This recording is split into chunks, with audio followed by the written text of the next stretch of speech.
નામથી શરૂઆત કરો. મારું નામ જયદીપ લાવડિયા, નાયબ કાર્યપાલક ઇજનેર, ફ્લડ સેલ રાજકોટ. રાજકોટના ડેમોની સ્થિતિ શું છે અત્યારે? કેટલા ડેમો છે? અત્રેની કચેરી અંતર્ગત 37 ડેમોનું ફ્લડ સેલ આપણે અહીંયાથી ચલાવવામાં આવે છે. તેમાં રાજકોટ જિલ્લાના ઉપલેટા તાલુકાની વાત કરીએ તો તેમાં વેણુ, મોજ અને ભાદર ડેમોમાં ઘણો સારો વરસાદ છે અને આ ડેમોમાં અત્યારે સાર્વત્રિક 80-90% જેટલો ડેમ રૂલ લેવલ પ્રમાણે ભરાઈ ગયો છે.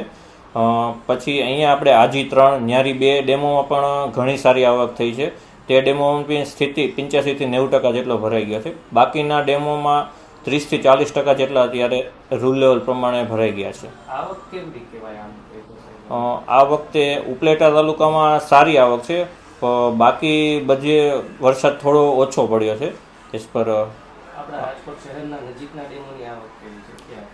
નજીકના ડેમોમાં ન્યારી 1 છે, તેમાં 50% જેટલો પાણીની આવક થઈ ગઈ છે.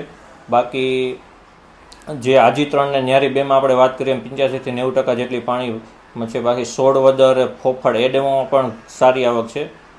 ગત ચોમાસા કરતાં આ ચોમાસામાં શું ફેરફાર લાગી? ગત ચોમાસા કરતાં અમુક જગ્યાએ ગત ચોમાસા કરતાં પાણીની આવક ઘણી ઓછી થઈ છે અને બાકી ઉપલેટા અને આજી એ ડેમોમાં આપણે રેગ્યુલર ગત ચોમાસા જેટલી જ પાણીની આવક થઈ છે. શું લાગે છે આ ચોમાસા પૂરું થઈ જશે? ચોમાસામાં ઓવરફ્લો થશે ડેમો?